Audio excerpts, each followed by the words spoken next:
to What My Sister Said. We are three sisters with a passion for the entertainment industry. We take the conversations that we used to have around our kitchen table and we invite you to join us. So, we are currently focused on the world of BL, GL, and other queer genres of dramas and from other countries like Thailand, Japan, Korea, and many others. And we also delve into topics around music, television, and even the state of politics today. So pull up a seat, pour yourself a drink, and let's start the conversation. Beautiful. Beautiful. Good job. You love that? Yes. Intro, baby. Intro, baby. So last week, everybody, just to start off, we may have lied. Or the last time Did we we? recorded, we lied just a We little did. bit. We lied lied. a little okay. bit. We lied just a little bit. We I said don't this remember. this episode would be about Ooh Boom. We did say that. However, we are learning to be less rigid in what we Yes. want in our lives. Yeah. That's what we're learning. And this came up. It's a timely topic, and we all made an executive decision to pivot to this one. It snuck up on us. So this week we are chatting about our favorite pilots and trailers from the DMD lineup 2026.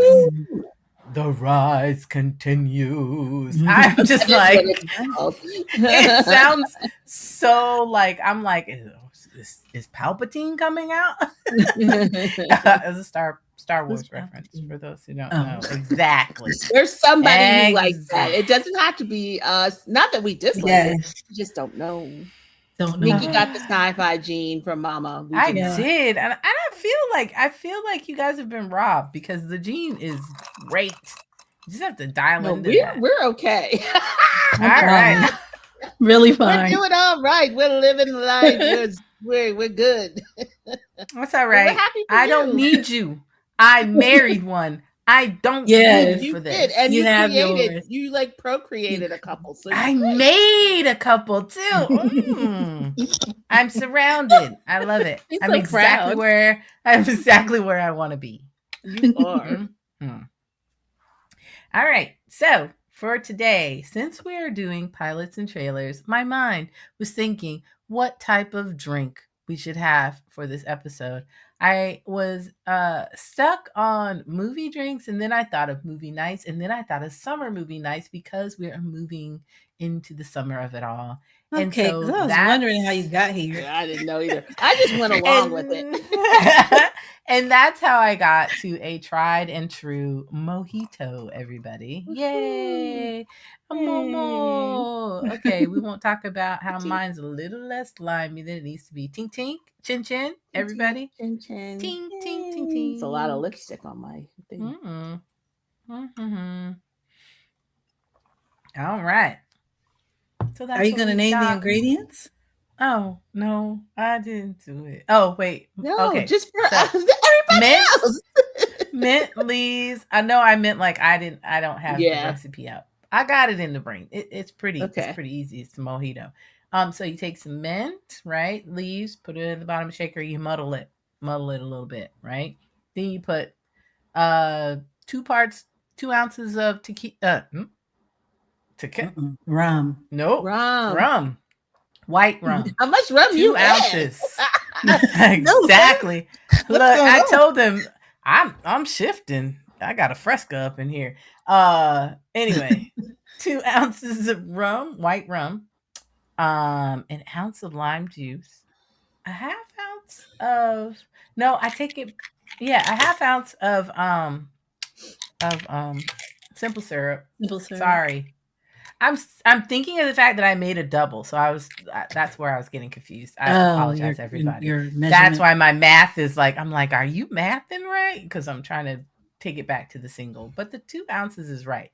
So 2 ounces of white rum, 1 ounce of lime juice, a half an ounce of simple syrup, and then you put some ice in there in your shaker.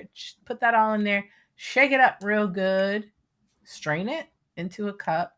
I'm remembering these instructions. And then you top it off with soda water. I didn't have any soda water. So I topped it off with a grapefruit Fresca.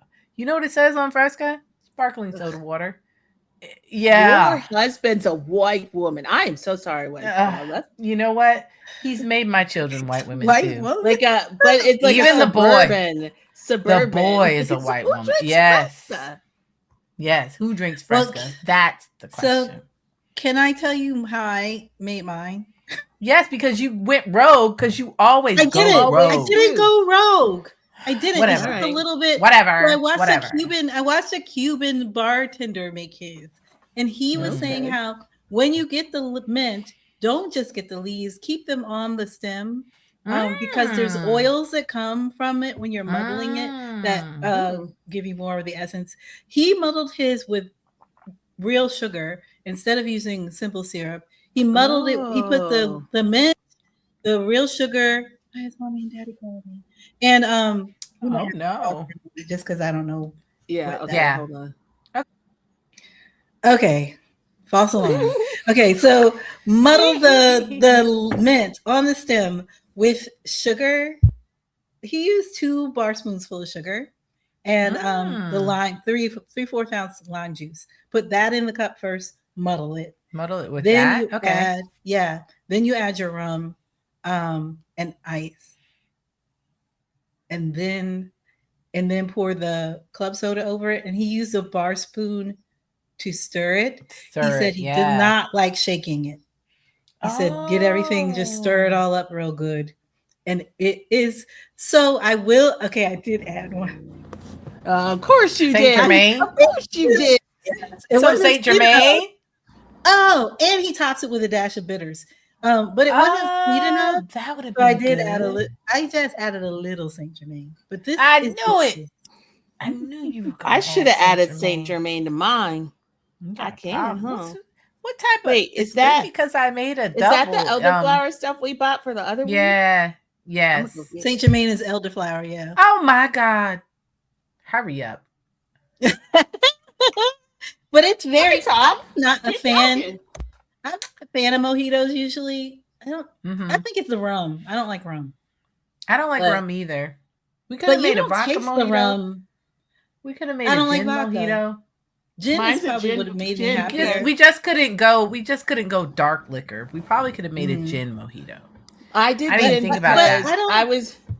I was supposed to go shop, and then I realized I don't have a card because of that whole thing I went through. So I was like, there's gin in the house. I guess that's what we're using. Man, I should have done gin. I told y'all I have that really expensive gin in my house that somebody just randomly left here like a weirdo. More power to them.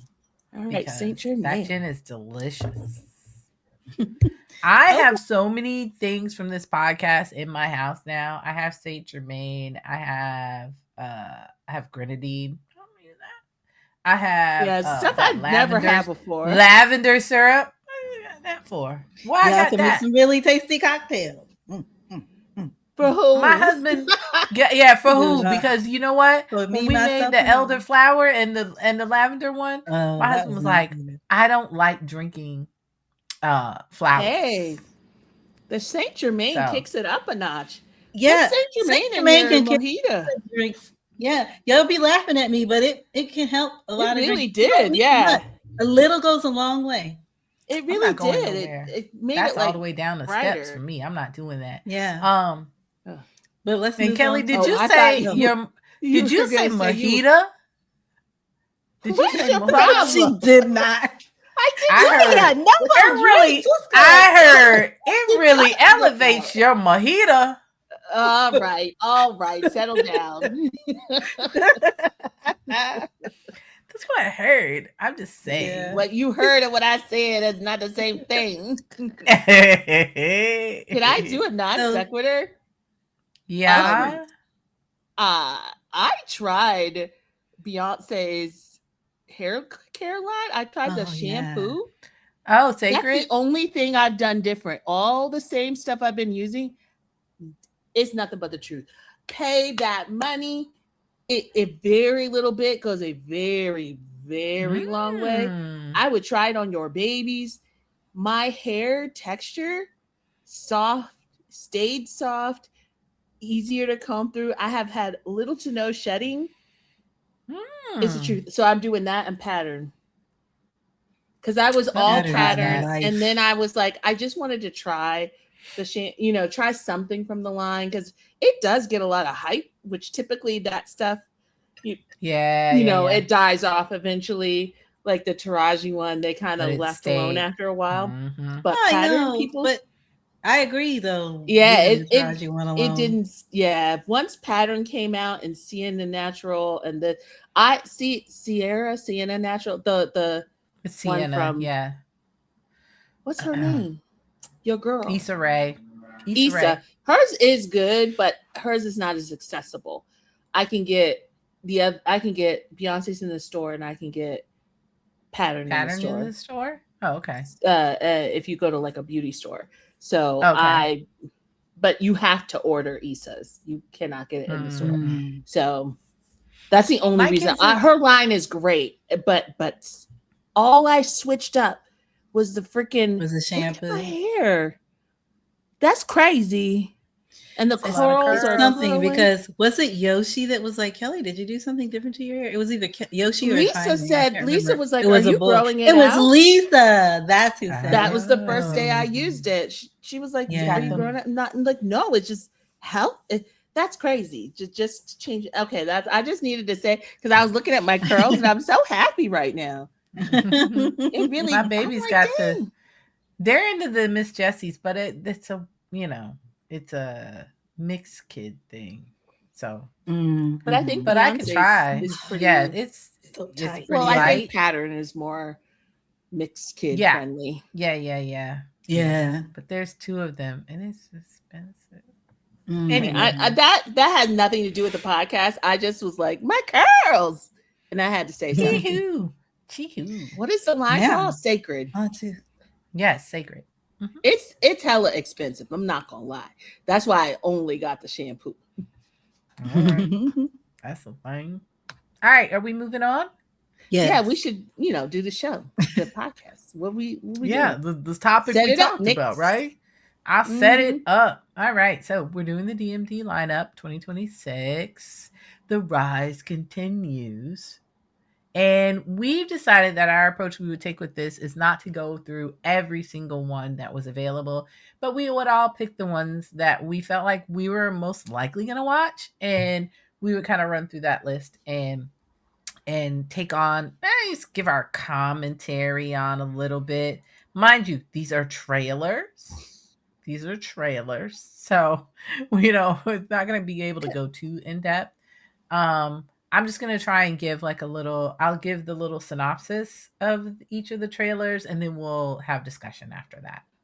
And I do want to say, because this comes up all the time when any kind of trailer comes out, it's a reminder that it's a trailer, that specifically with, I think this is in any media, but specifically with Thai shows, a lot of the purpose is to get investors interested, so that they can have the money to do the show. Yes. I want to talk about that a little bit, because I want to talk about the difference between the ones that are 15 minutes long and the ones that are 5 minutes long. And is that because my brainstem is like, are the longer ones more guaranteed, or are they less guaranteed? Or is it just about timing and what they had time to do and what they didn't have time to do? So typically they're not this long. I'm of two minds right now. I think it's very interesting that they chose to make these really, really long ones,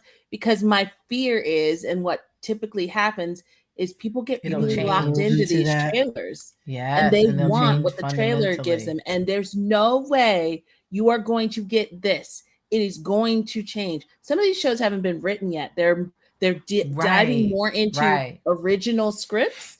And so the story's going to become what it's going to become at the end of the day. Writing is writing, right? So, but they give this is my only critique of this lineup is, I know a lot of people were like, I wish everybody would give us 10 minutes. And it's really fun in the moment. But when you look at it in the long haul, like, you've given us a lot of story, a lot of plot, before you've written these scripts, before you've gone through the rigmarole of filming. And we're in an age where people are dissecting posters. Yes. So having this much of It's the a plot lot. in here, people go back to the original teasers. Why didn't you have this scene? That scene wasn't ever going to be in the show. It was a teaser scene. A great example of that is what that's happening right now, real time. The Knot. The first one is fundamentally, there's difference, right, between the first and the second trailer for that. And understandably, people are like, what is going on? And so that's where you fall into that trap. That's a perfect example of what you're talking about, right? Two examples from shows that just aired not too long ago, Dare You to Death and Melody of Secrets. People had issues with what they initially saw and then the trailer that they saw later, and they just and they went crazy, and it was like to the point where some people were like, I'm just not gonna watch it because so much changed. And it's just like people will say, oh, it's a GMMTV thing. No, it's a reality thing. It is part of the machine. It's like I think this is a generational thing too. If you think of a pilot show, it's the same thing as a pilot. Yeah, go ahead. That's what I was going to say. You have to make the distinctions, and you'll see it in the way they describe them. Trailers are short. The ones that are called pilot are long form, and that's the distinction you need to make as a viewer, and that's the discretion. A pilot, I don't know if people understand this for like Western media. A pilot episode, the entire show, you could change the cast, you can change directors, you can change writers. There's not a lot of room for change in the fandom spaces. They get very locked in to whatever it is, and if you change it, someone's being treated poorly or something's going wrong. And it's really just the nature of television, like that. That you have a dream, you have an idea, you put it forward, but they really do need the flexibility to be able to be flexible with what they do. I will say though too, in Western media, what you find a lot is we don't necessarily always get the pilot. We don't get it. The pilot exists, but we don't get to see it. Yes, a limited audience gets to see the pilot of a show. That's a good Western point. Media. And so it's not putting undue expectation out there for everyone to see. But that's the difference. Because specifically Thai shows are so driven by not merchandise, but brand deals. And brand deals. A huge part of them getting a brand to come in and participate is the audience response. So they have they have to produce it. We didn't have to get excited about it. The more excited we get about it, the more people will be interested, the more money the show will have, the more successful it will be. People make it very personal, and it's not always personal. It is literally just that, it is just, and some of these, and then you've got the other side of it. Like one of them is an Aishi show, I think Friend Benefit, which we'll get into. If you've got a WeTV or an Aishi or Gaga that has said, we want this show, they have paid money. There is money going into it. It is not just Mandy Works anymore. If it's an Aishi's, now they've got Aishi money. You know what I mean? So that's going to have a different budget than another show that didn't get Aishi money. You know what I mean? So it's all, but all of those pieces are, so I don't know if the link is 100%. Did they secure the money or not? I'm not sure why all of these were so long. I find it interesting and expensive, and I'm fascinated. I'm fascinated by it. That was crazy. That's a lot of money that was put into trailers, and I know a lot of people are like, "Yeah," but I'm like, "What?" That the word risk is going to come out of my mouth a lot, but sometimes I do understand in this business you have to take risks to, and hope that it does the thing you want it to do. But it's just a lot. That's a lot of money. So that's all. But I think the thing that I just always caution people to remember is that this is not the final product, and expect it to change. If you go into it expecting it to be exactly like this, you are setting yourself up for disappointment. Yes. 100%. Yeah. All right. Are we going to go in Yes, Let's go in. Oh, look, I did it. What? Get it, Nikki, Look get at it. my babies. I know. All right. So we're going to start at the beginning and we're going to go through the ones that we really thought we wanted to see, because that's kind of I like want to our see metric all of for them. this. I'm just gonna say it. It was hard for me to pick. Yeah, we You wanna just don't see have time every to talk single about them one? all. We don't have time to talk about them all. There's maybe I would 3 say that I didn't. I would say the ones that had the biggest impact on me. How about that? Okay, yeah, And we can I can see. some of these we share, some of these we didn't share, I think. So we'll just go through Yeah. and we'll talk to each one. So the first one up is Your Third. I'll read the synopsis. This one's pretty lengthy, actually. Sam has been secretly in love with someone for years. Just when he finally musters the courage to confess and start a relationship, his older brother, Song, swoops in and steals the spotlight. He's loved this person for so long. How could anyone expect him to just move on overnight? To nurse his broken heart, he escapes to a remote island in the south, hoping time and distance will heal the wounds. But his well meaning yet utterly clueless older brother has other plans, sending someone to drag him back home. Whether this person is here to retrieve him or just become another headache is still up for debate. Jam is the right hand man to Song, a high powered executive at a top tier corporation. For the sake of career advancement, he goes above and beyond in his duties. His latest assignment is to locate and retrieve his artistic, angsty younger brother who has quite literally disappeared off the grid. Oh, and he exactly has 2 weeks to do it.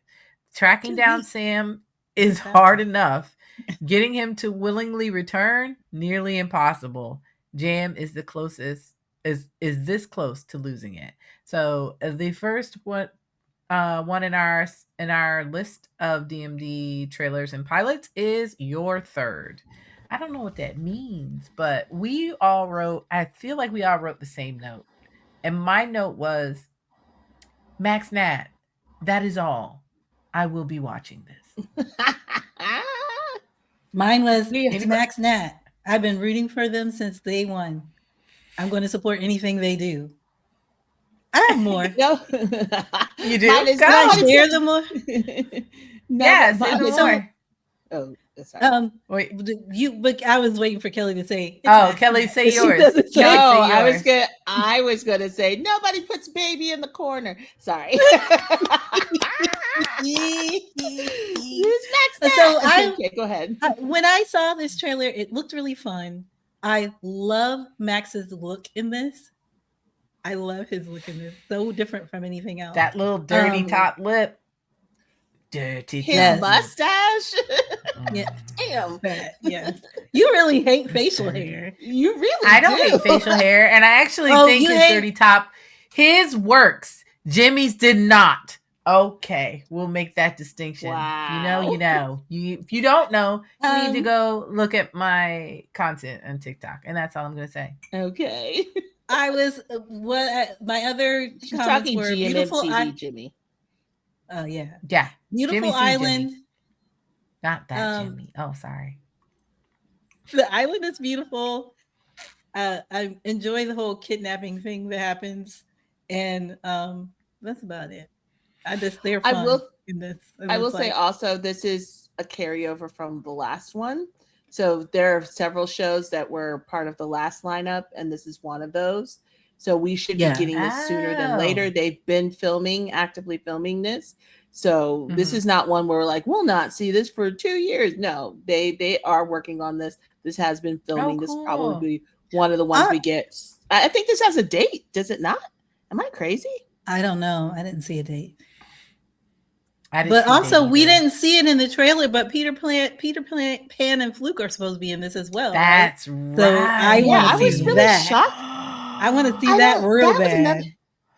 Why not put them? I was shocked they weren't in the trailer, because to me that helped the pilot to have them in the trailer. Because people love Peter Pan and Fluke. So I don't know. I thought I was shocked. To be fair, they did a lot of work, like building up to this Peter Pan and Fluke. Like I remember everybody was like, what is going on? Why are you together? how is this happening? Because the fan service was servicing for a little while there. And then they were like, this is what we're doing. And now for them to put this one out and not include them is crazy. It's kind of crazy. Like, I think they should have been at the lineup. Because when they did Survivor, they had Boss and them at the lineup. So things like that where I'm surprised, but I don't know the decision making, how this was edited and cut. But yeah, I'm excited for I love me some Peter Pan, and I love me some Fluke. So and they have done work together before, but we don't usually get to see it because it's Thai only. Although aren't they? No, that's not Peter Pan. That's the other one Fluke worked with. I think there's a series that's now on Netflix, The Dentist or something. Series. Don't get me to lying, Yoshi. There is a series that Fluke is in that is now on Netflix that we couldn't watch before because it was Thai only. It was Thailand. Dating Game. Or Make-A-Wish. Somebody talked about that in my Patreon. Is it Make-A-Wish or Dating Game? I think it's Dating Game. And he is in that with not Judo. I think is his partner, Judo, not Peter Pan. Oh, okay. Yeah, and it's on Netflix. Yes, I said all the things right. Anyway, I'm excited. Your turn. I also loved how much Nat loved Max's mustache. His mustache. He was so happy because he said he was nervous growing it out. He didn't know because in BL men don't have facial hair, which is weird. So he was a little concerned about like how it would. K-pop. What do you mean? Like there's a whole thing. Why would I think about K-pop? No, but I was gonna say there's she's talking about Asian film, Asian men. Yes, Asian actors in general. I don't know. I think there is some in. I was gonna say Thai licorns. And I'll say K dramas too. But if they're looking for somebody to look youthful, yeah, like you said, BL. Yeah, but in BL you don't typically see it, and so he was nervous growing it out, and I think I really believe that Nat immediately being like super into it. There are just videos of him just petting his chin and his lip, which I think are adorable. Get out of your car. So I like that, and then also Nat was super like. I hate that he feels like they have to make it in this series, but the weight of that is getting heavier and heavier.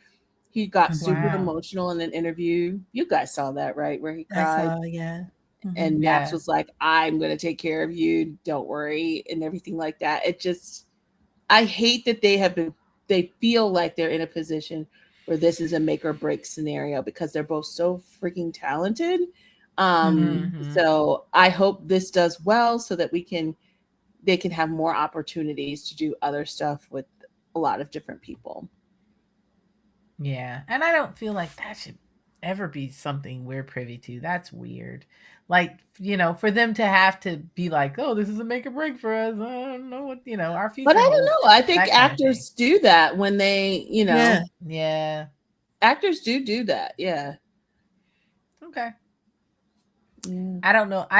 Let's be clear. It's not about them saying it. It's about them being put in a position where they feel like they have to say it. That's my problem. Not them saying it, but them being put in a position where they feel like they need to say that to us.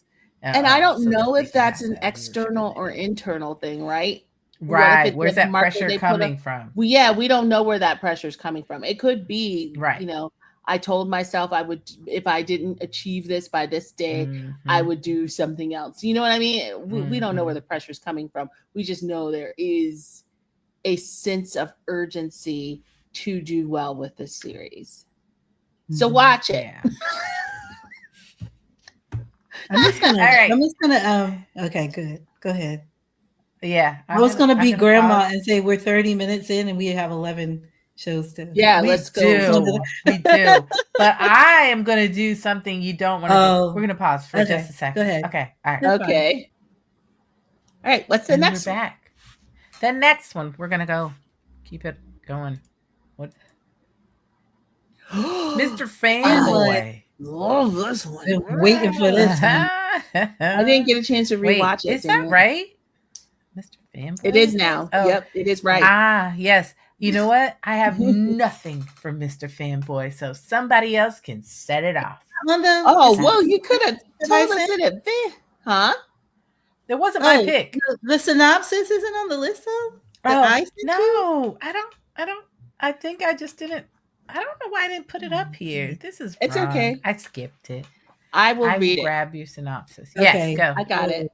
University student Juan has a fanboy hobby, following and photographing rising star Nine. When Juan gets a casting opportunity for a support role in a Y series his idol will be starring in, he meets Third, a sharp-tongued leading man and Nine's ship partner. The two clash immediately, but when Juan passes his audition, the two are forced to work together. Despite their dislike for one another, after getting to know Third, Juan starts to look at his rival in a different light.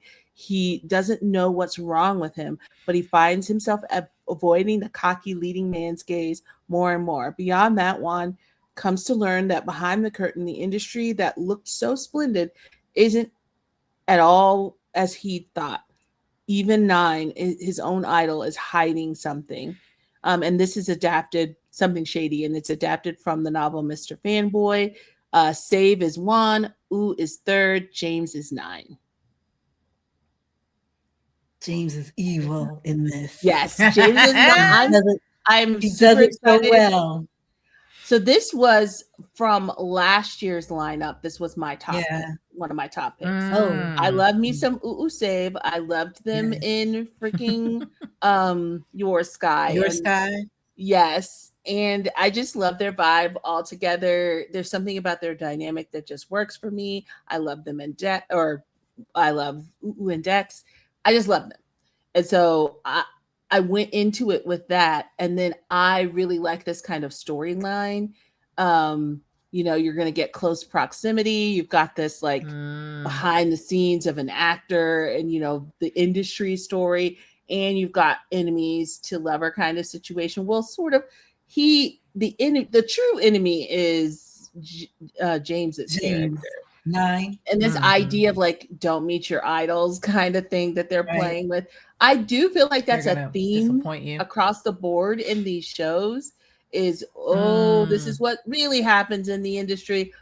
I thought there's like several shows that kind of hit that, which I find very interesting. The same way I was like, when GMMTV would do all the shows about the bands and the boy bands and stuff, I'd be like, interesting. I have that same kind of interesting reaction to it. But the one that's out right now, Payback, is like talking about. I haven't seen that behind the scenes in the industry.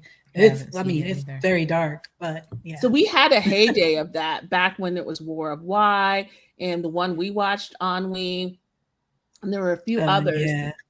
Even just in basic Lovely shows, Writer. There was a real push to kind of help audiences understand that everything behind the scenes is not as it seems. And it was a push, I think, to uncover some really unseemly things, which I do think worked. Like that was like way darker than what this is. This is just like, my, the person I'm a fan of is kind of a dick. Like that's more this vibe, but those were like really messed up things that needed to be solved or brought to light in the industry. But yeah, I like their how they bounce off of each other. I like their energy. And I just missed James on my screen. So bringing James back to me, I will take it. I love it. I love the fact that it looks like Sade really gets to shine in this. And we get to see him be hard. Like he was so like in Your Sky. And so we get to Sky? he was a bit sassy in that. Yeah. But like a little dippy too at times. You know what I mean? Like he could be. Yeah. This character seems to be naive a little bit in some ways, but also when he's firm about something, like in certain scenes I've seen when he's firm about something, he's very firm about it and strong about it. And I like to see him play a character like that. So I look forward to seeing him shine because he's awesome. cutie. And I'm sorry, I don't know how this one got off my list of you know, the descriptions, but I'm sorry. It wasn't one of my picks, but it was definitely on our list of picks. So I'm not sure how that happened. Anywho, all right, are we going to move on to the next one? Yes, we are. Did you know it's a deal? Did you pick it, Nikki, at all? Or is it just did. me? I picked it. Okay. I picked it. I liked it. I didn't pick it, but I liked it. I thought it looked good. All right. So Keen has marked Praew, I don't know, PHRAEWA. I apologize in advance, as her sworn enemy. Praew is unmatched when it comes to getting under people's skin. Even though she's had feelings for Keen all along, she somehow manages to rile Keen up every time, setting her off without fail. You could say they fight every time they come face to face. Even someone perfectly calm and composed can explode as long as the person in front of them is Praew. I don't know. One has never dated a woman in her life. The other has never thought to settle on one woman. It's a match that has never been, has never seemed possible. Yeah, but it's a love that's been forming since childhood. Yeah. Okay. So I really like that. This. Didn't come across to me in the trailer. None of that came across. I'm glad we're reading these because there are parts that did not come across in these trailers at all. So I kind of took the approach of just jotting things down when I watched them, and so I will be giving my high level impressions. I like a show about successful women. These are two very successful women. There's not like a sad sack, like, oh, she has nothing character. So I'm here for that because they're equally, like, you know, they're on the same level. I like the implication of unrequited school crush happening there. I do believe we saw some school images of them. Well, that's the they twins. knew each other. They've known each other. Yes, they've known each other. Yeah. So some unrequited school crush. I like that part. Miscommunication. I like miscommunication less, but it has to be there in order to move these stories along. So I like that. I like the one night stand that we got. And the after effect of that, because she was like, you ain't gonna own up to what we did there. So the will they, won't they of it all. And my final thing is I like the somewhat masculine presentation of a female lead in a GL, because we don't get that. It's always femme on femme. I think it's starting to. I think we're starting to move into that direction a little bit more, though. Like not so much butch or anything, but a little more masculine energy in some of the female leads. Yeah. I think we just missed one, which was Your Angel, Be My Angel, or something like that. I want to see that. Well, you make that one. Oh, somebody. Sorry. I won't go ahead. I want to know. Oh, okay. Tell me later. It wasn't someone's favorite that I talked to. I was like, I want to see that, and they're like, it because the look was there, nothing else was, according to my friend. In terms of how very silly and like almost in that the Wong with You TleFirstOne kind of way. Silly fun. So it didn't actually match the expectation that people had and what it looked like. It's very cute and very sweet from what I understand. I have not seen it. This was just someone I talked to that I was like, I want to see it. And they were like, it's not going to be what you think it's going to be. So that's the thing. I think I saw somebody's reactions to it already, which is what made me want to watch it. And I wasn't thinking of I thought it was going to be cutesy. So it would, so it probably would fulfill what I want to see. Okay. I'm saying. I think it's like BO of the year. C's reactions. That's it. Her reactions made me want to see it. She was saying that the character was super fluffy and cutesy and looked more aesthetically butch than it read in actions is what she was saying.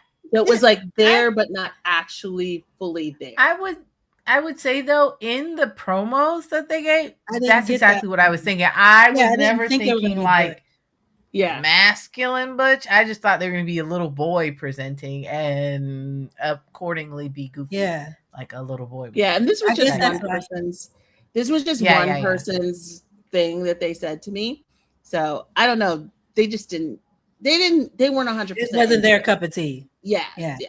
Awesome. But with this, I didn't write a whole lot about this, but the only thing, the two main things, their chemistry looks amazing. Like just the little few times we saw them on screen together, I was like, oh, those two are going to be trouble. And then you were saying the will they want they. I said the push and pull had me wanting more. So I'm really. What it looks like they're going to do GL. Hopefully, it looks like they're going to do justice. Yeah. There are some companies where I'm like, can you do this? I don't feel like this is one of them. I know other people said that, but I think because DMD does lean into storytelling, because they are so that is one of their strong points is storytelling. I think if you can write a good script, then the rest can come. You know what I mean? Yeah. And I like the way women are portrayed. If you look at the way women are portrayed in DMD series, they're not afterthoughts. You know what I mean? They're not one dimensional. They have depth to them, right? Even if they're the bad guy, good guy, whatever. Yeah. I just wasn't. I didn't feel like concerned the way some people did. But the thing that really, it's the thing that there's a plus and minus for me on this one is I was pleasantly surprised when the kind of twist was, did you know? Because it's both sides. Like there's unrequited. You think it's a one-sided love, right. But they both think they're in a one-sided love with the other, but they both have. But the other part, which is why I don't know that I like these long things, is I would have loved to see that reveal in the series. Exactly. I know now. Exactly. It's great. I love that this is part of the plot. I think this is something very different. And like and then I was like, oh, the title, did you know? Because they didn't know the other person all this time. And I really liked how like through most of the pilot, she's like, you really are selling this one-sided love story. And then the other person is like, well, they're going through the same thing in a different way, feeling rejected also in a different way, which is great. But also, I wish I could have had that reveal in the series. So that's why I'm like on the fence with how much they put in these trailers and these pilots. I'm like, what's left for us in the series? You gotta like write some more stuff, you know. And I'm sure they can. It just, that's where my brain is kind of split with it. I loved that trailer, but also I feel like I know everything now. And maybe that's not. I agree. I am somebody who hates reading the idea of the book. Who is beeping? Who doesn't read the books, who doesn't want book spoilers and stuff like that. And so I feel like if you're somebody who read the book, something like that would matter to you because you already know. You know what I mean? So anyway, that's all. That doesn't matter to me so much. But but at the same time, I don't like it when someone's read the book and comes in my comment section when it's clear that I'm in the process of watching something. It gives me the information. I'm not crazy about that. Because it happening in the trailer, I'm going to forget it by the time I get to the show. That's my brain. Yeah, depending on the time frame. Yeah. I think though, but you my will brain does not forget. Linger. Yeah, I was gonna say I will forget details, but I won't forget structured plot points. And they this is major plot structured plot points. Yeah, I forgot until you just said it, and I watched that trailer twice. Okay, well, we're all different for people. Different folks. That's right. All right, let's move on to the next because we have a lot. We got of them. We're not gonna be quick on this. No way. All right. After discovering his partner was unfaithful and fighting with his father, Blue ran away from everything and caught a flight to faraway New York in the summer. There, he ultimately met Anwar, the person who taught him so many things throughout that period of 4 months. He taught him how to dress, how to make amazing toast, drink, kiss, and much, much more that he'd never done before. Okay. Toast is teaching him toast and dressing. But yes, so that's the end of it. That's all. But he's not even my boyfriend. That's the tagline in the trailer. He just. Oh my gosh. He learned all these things from him, but it's not his boyfriend. Mickey, I guess this is one of your choices, right? Is this one of my? Am I starting it? Oh, definitely mine. Is it one of your choices? It is, but also I think it's everybody's. I'll give my quick bullets then. Yeah. American setting. I'm here for that because it's like a fish out of water, like for both of them to a certain extent, even though one I feel like has been there longer than the other. So I was very interested Thomas in that setting. Like he's very the Anwar character. Yes. Anwar, yeah, set in there. I wrote down sexy, washed out, desaturation, because I like all of the aesthetics that are happening on that screen, right?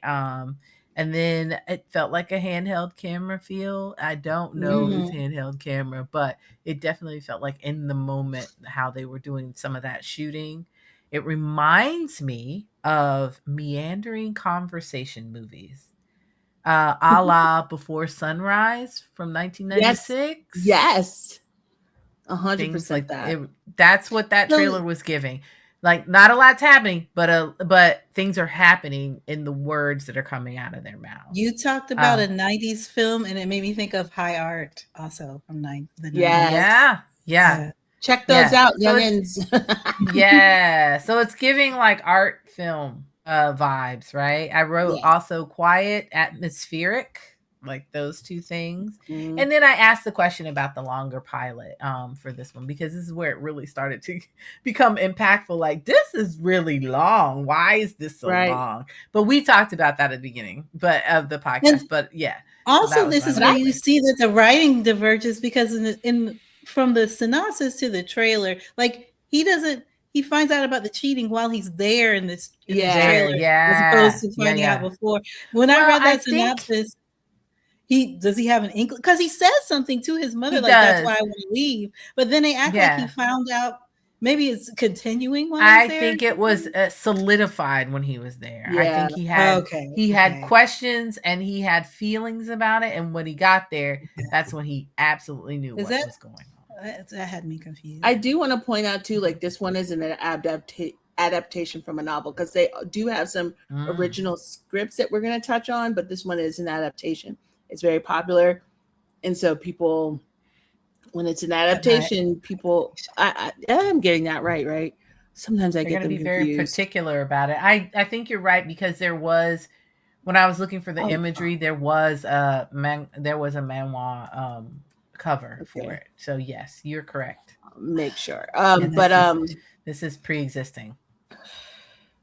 What I was along the lines of what Nikki said, it's not even the way it's shot, it's the shot choices.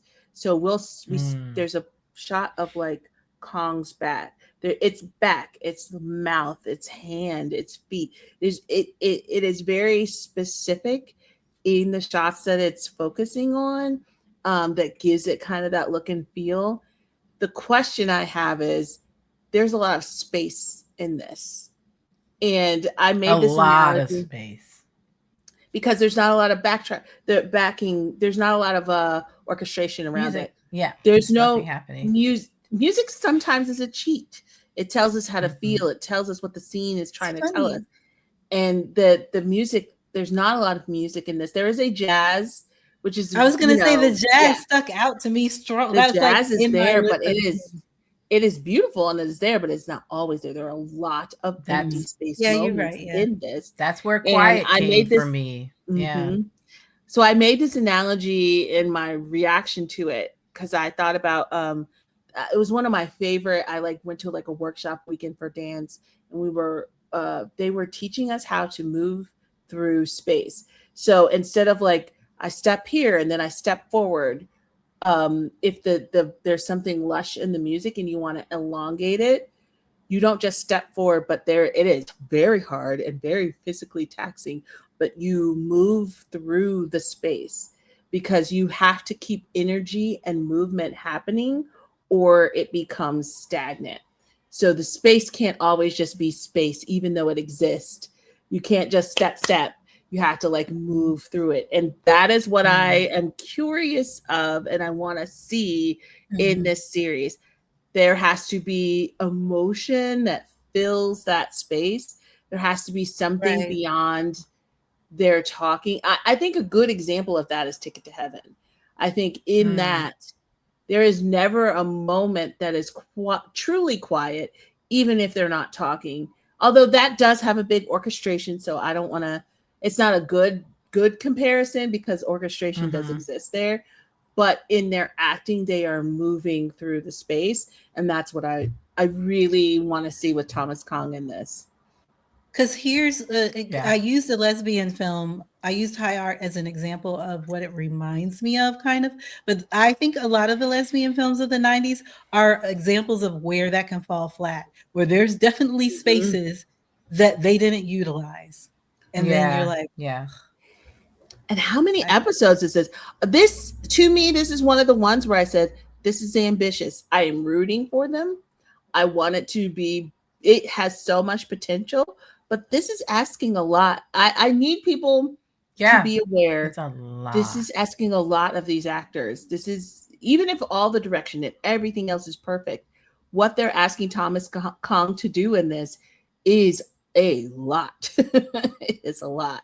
I really love the sweetness and innocence of Blue, Kong's character, but it's not the same kind of innocence that we saw in Your Sky, right? Like it's a, I can't even, but and then the strength and softness of Thomas's character, but a whole different type of, because that, I don't know, the way the way these characters came across to me, I cannot wait to see them in action. I'm also thrilled to see Bank and Leon in this. My baby. I yelled Bank in my reaction. And then I was telling you guys about the fashion and how there are some other actors that I would love to see in, because Afghan gets to do that, right? Be in films where you can see their fashion. I would love to see Jung Gunk get to do that because I feel like they could pull that off. Yeah, but these two right here, I've made edits about their fashion choices quite often. And so I really am thrilled to see them in roles where we get to enjoy that. I'm excited to see them in this. I want them to be set up to be successful for this. This actually when you say Afghan, this is something Afghan would do. Yeah, totally. And you think about them, they're powerhouse actors, right? Like you have to have all of this stuff in you to make it work. And so I want them to, which I think I'm not necessarily worried about. It's just something I'm, in the forefront of my mind. So can I say also the extra bridge of complication for this, right, is the easy transition between Thai and English that is happening within that pilot alone, which I'm sure will carry on through the series, right? So we've watched a few things now where English has been inserted. I feel like just rammed into a story, and I'm like, what? Hey, like, what are you doing here, Sally? It's like when the white people show up. Sorry, white people, you show up in Thai shows, and I'm like, why are you there? So I say that to say that's gonna be another level of effort, right? I know Thomas, international school, blah blah blah. That's cool. I'm talking about the idea of them switching back and forth, code switching between English and Thai within the story itself, not in the proficiency of how you speak English, but just how you tell that story in both languages, because it feels like something that's going to happen because of the setting of that show. Yes. So it's going to be an extra level of effort because, we see all the time watching Thai shows that the humor is different, the idioms are different, all of those things. And so what does that look like for a show that's going to have to do both at the same time? And I think Awesome. one of the challenges international audiences have, and it depends on the choice they'll make on how they switch in and out. And I will go back to this every single time. It was a live that I watched with Gemini, Fourth Pond, and Pooin in a car. And Pooin started talking in English. Yeah, Pooin started talking in English, and Gemini was like, "What are you doing?" And Pooin was like, "I'm talking in English." She's like, "Why are you talking like that? You're Thai." And it was because Pooin was using his Western accent. And Gemini was like, when we're Thai and we're with Thai people, you use your Thai accent. And so he was bothered by the fact that he was speaking on this live in English using his Western accent. And I also remember Hong was talking to, Hong from LatteKim was talking to our baby Lego. And he went to say something in English. And I've heard, Hong has this kind of British accent when he's speaking in English. It's like Australian or something. But it's almost like a respect kind of thing. Like, when he spoke to Lego, he was doing a vlog. And when he was speaking to Lego, I was like, oh, that was the first time I'd heard him speak English in a Thai accent. And so it is, that's another piece of it that I think, I don't know that kind of level or layer to, there's complexities to these things that international audiences are tuned into. Like, that's purposeful sometimes. Sometimes people they're like laugh or they disconnect. It's code switching 100%, because I'm thinking of people that speak Spanish and English in this country and how they know how they might speak around their family. Minorities understand it. Yes, that's what I'm gonna say. I'm gonna switch that up and say minority, because we can speak English and we can speak AAVE.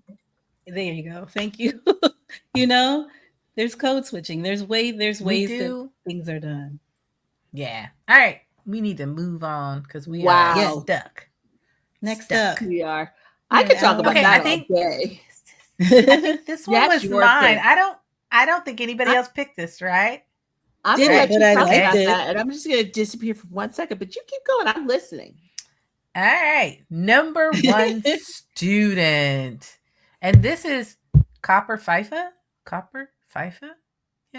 Yeah, I think it is. After class placements were decided, the school's two infamous problem youth shared not only the same class, but the same desk. Oh no.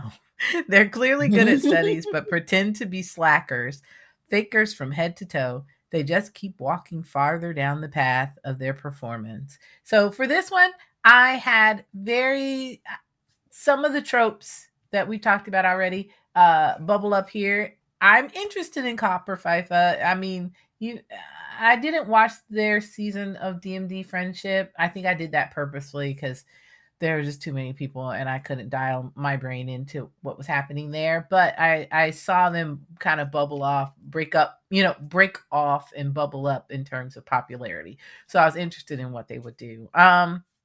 What did I write down? Fighting, video game gangs. Because we all love a video game gang. I love that. Enemies to lovers. That's what they're giving. And I love that. Chef's kiss. Forced proximity. Because they said they had to share a desk. But I'm pretty sure in that trailer, they got to share a room. I saw them sharing a place to lay their heads. Yeah. They're I think roommates. You're very right. Because they were both doing something wrong and fought or something, and that was their punishment. They were like, your punishment's double helix. Yeah, getting a room together. Oh Lord. So that was their so they're gonna be roommates. I actually am very much interested in the faking dumb of it all. The whole slackers and that's the part that got me. Yeah, the reasons behind that seem very family oriented. So I like the potential that the more complex stories will be about their family dynamics and what that means for both of them, and then how they're going to resolve all this, because it doesn't look like there's no path to resolution. There is a path to, enemies to lovers, whatever, but it seems like they need to resolve some of that other stuff that's going on. So that's why I picked it. I love a good, school show with a little bit of forced proximity and some enemies, and then I like ya going on. So that's why I picked it. All right, we're gonna move on to the next one because nobody else got anything on that, right? Awesome. This is Kelly's My pick, and babies. Sorry. I forgot this one because I was like, and then you picked it, and I went, oh my god, yeah, I want that. List. All right, The Scent of Sorrow in post World War. No. Am I muted? Oh no, can you not hear me? Okay, give me 1 second. Can you hear me? Pause. Okay, I know you can hear me, right? And we're back. All right. The Scent of Sorrow is our next pick. So in post-World War II, Namping, a series of brutal murders begins, shaking the city. Each victim is found with ancient Lana Dharma script carved into their lower abdomen. Witnesses say they heard a ghostly lullaby at the scene, sung by the so-called Red Sin ghost. The only clue being a red sin skirt woven with Dok Sok Ashoka flowers patterns. Once belonging to a noblewoman, it might be the key to everything. Man, I should have practiced these before we got on here. But yes, Kelly, this is your pick, and then it reminded me that I enjoyed this as well. So I enjoyed it too. It's TutorYim. It was so good. I love TutorYim down bad. I think it's been a roller coaster, much like MaxNat. Their shows have been a roller coaster.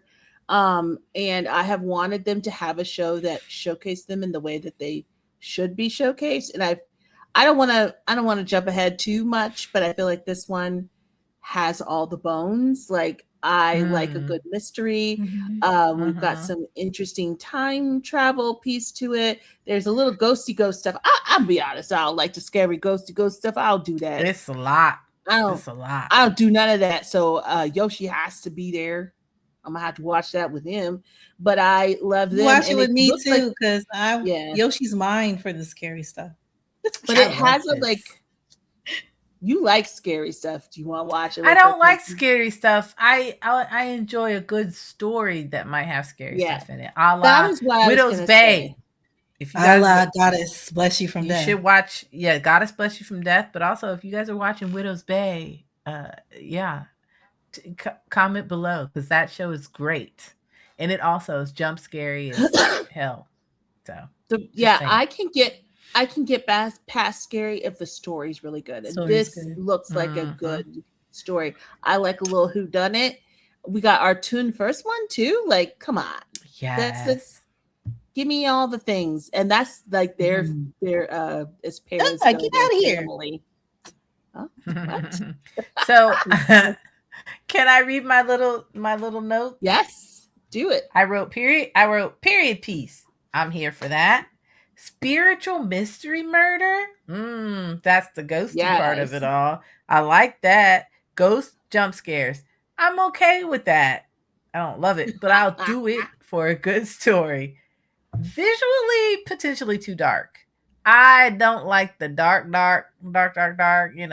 like those series. And I'm talking about, well, no, I'm talking about like actual too dark on the screen and I can't see what's going on. That type of darkness. I see. Hopefully they'll dispense of that part, but this one was a little more dark. Another evil woman, a la Kimjira. Don't love that too much. Don't love that. She wasn't fully evil in Kimjira. No, she was mostly evil. She was complicated. She was enacting her revenge. A lot of horrible things have been done to her. Okay, we'll talk about Kimjira on another one. But here's my thing: women, traumatized women don't all have to murder people like spiritually, or as ghosty ghosts all the time. We can pick somebody new. The first one are the Popo. I'm here for that story. I'm so into that. I need them to be the police yesterday because I'm here for that. And then Dream Within a Dream, potentially. I don't know. That's what it kind of looks like. Yeah, Dream Within a Dream. So, those were all my points. I loved it too. And thank you for reminding me that I liked it. Anything else on me? No, it's All right. TutorYim. TutorYim. That's all that matters to me. TutorYim. Yeah. Just I'll like watch anything they're in. MaxNat. I don't understand half a charm check, but I'm loving it because it's TutorYim. That's right. All right. This one was mine. I love this one, but I This was freaking mine. want to watch this so bad. Okay, go ahead. This is mine. So, still holding up like the moon. They called him the Eternal Moon. I'm not going to butcher the name that is in this description. A young actor who took his own life at just 25. 40 years have passed, but his presence still lingers in the hearts of Thai entertainment. So it's very short. The actor passes away, but there's questions about him passing away. I wrote down dead guy mystery. Love a good dead guy mystery. Gotta lock in with that, right? If you guys haven't noticed, I like mysteries. Just saying. If Jessica Fletcher could be in a Thai BL, oh my God. My life would be fulfilled. Okay. Superman glasses? What the hell? I don't understand. Cause that man looked like that man, whether he has glasses really on or does. not. His hair is floopy and his glasses are on. That's like when the woman takes out her ponytail and swings her hair and is like, "It's you all along." Also, I have past lives, time travel, 1983. 1983. Like that's a long time ago. Not really. Not for us. But still, I like a good time travel now that's harkens back to my childhood. I like that because I'm like, I can relate to that. I like the fact that it's a coming out story as well. I like the tag. I think the tag on the end shows some of that. And also, I feel like that's part of the problem with him taking his own life potentially. Yeah. So there's going to be some angst around that. And then the one thing that's kind of weird, and this is KengNamping. I don't think we mentioned that with the title KengNamping. Namping is weirdly wearing weird frilly outfits that are very distracting. I did not love that. Why is that weird? Because that just the picture, I don't know. It feels like he's wearing. So is it for the time period? Because 1983, I guess. I'm wondering what 1983. It does look older. So not that it's frilly, but it looks older than 1983. It feels I don't know what Thailand. I don't know why I wrote down 1983, but I feel like I heard it because that's what I did. I wrote the notes from what I heard. So if I'm wrong, y'all let me know. 80s, but I might be wrong too. Y'all let me know. But that was the stuff I wrote down. I did too. But I don't. You know what? I go ahead, Kelly. It seemed older. It seemed like they were dressed like the 40s and the 20s. And exactly. Yes, and I think that's my brain. I think my brain did not like that. Maybe the present day was 1983. I don't know. But anyway, that was the only quibble I had with it. I don't know. I want. There's some things that I want on Namping and some things I don't. And whatever frilly thing was happening, I didn't like that. And I didn't want it on him. Does it matter? No, because I'm not Namping. And Namping can wear whatever Namping wants to wear. How about that, everybody? So, but I'm just saying that was it's funny because this picture right here, he looks adorable to me. I love it. Yeah, Nike. It said the pictures. The reason the present day is 1983.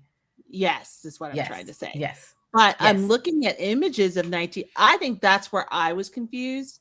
His little cap and the way they were dressed did not read 1983. Wait, so the past is 1983? Yes. Because it says 40 years ago. In the thing it says his taking his own life and just 2025. 40 years have passed. But his presence still lingers in the entertainment industry. So it was 40 years ago. So you're right. Crazy. That does not read 1983. No, and that's why it was. I don't know if it's the frilliness of it. I think it's the fact that you use frilly. The outfit itself. Whatever was happening with the last few scenes of that trailer and what he had on was pinging dissonance in my brain. I was like, why is this happening? It does you not look match insane. the time period at all. Why do you look like that? So okay. It's not just insane feels like a strong word for me, but that's your opinion. Yeah, but you're right, Nikki. That does not match the time period at all to me. I wouldn't look at that and think 1983. It felt very cute outfit to me. It felt like the 40s. Yeah, like the 40s. That part. I was very confused by his outfits, but not because they were cute, because they didn't seem to match the time frame. Yeah. We'll go with Kelly's synopsis and not. He looks like a in my brain that maybe I was trying to pull up and drop a new chair. He looks like he's gonna be on the street going paper. Sir. Yes, he looks exactly. Exactly my point. All right, we don't want to spend too much time on this. We're not going to do that. Let's go on to the next one because I think this is one that we all want to watch. Oh yes, oh man, I don't have it on my list. The other side of that unknown cover coin. I think 30 Days of Us. You guys will have it.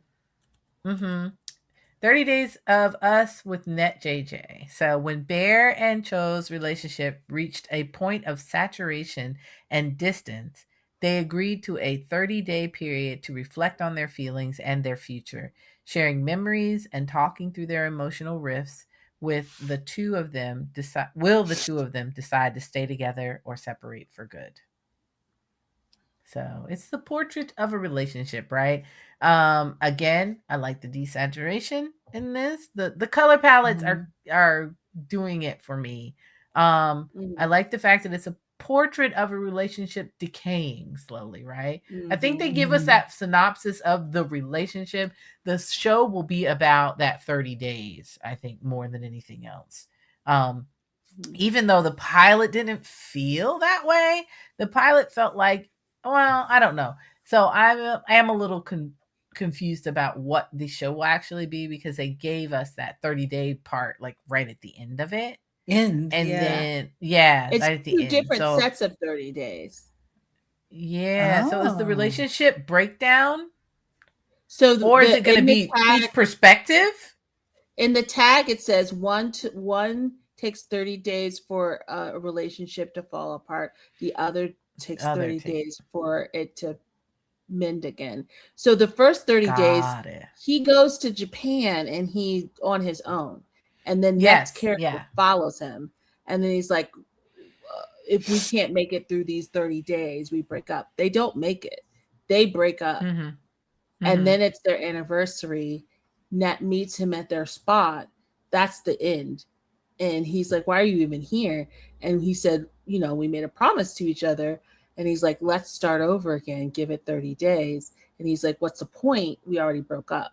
And so he's like saying, let's just give it another. So the fresh start is where the trailer ends.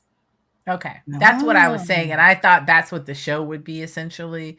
And that they were giving us background. But you're saying it'll give us that, a little bit of that too, and the fresh start. Okay. Yeah, I don't know what the show will be. I felt like too much was in the trailer. Too much. Too much in that trailer. You gave me story arc. All the story arcs. Like I'm like, huh? What? It could exist as, so this is one of the things that I think some of these could just exist as short films. And so I'm very curious what they look like as series. Are they going to be the traditional 12 episode series? Are they going to, because Demundi has not really tipped its toe in that 8 episode area. No, it hasn't. It's been pretty stuck. And now, to be fair, a lot of those shows that we're seeing were pitched 2 and 3 years ago. So it might be in that old the framework of the 8 framework, episode, right. Or 8 and 10 episode framework is something newer. It is not just one company. I know people get caught up in that. It is industry wide that they're moving to 8 and 10 episode arcs. So it's possible that they may adopt that with these newer shows, but I don't know. I would even argue that I don't know if I need 8 hours of this. Like I want, to your point, it's about like a full novel versus short story. And sometimes short story is perfect vehicle for that storytelling.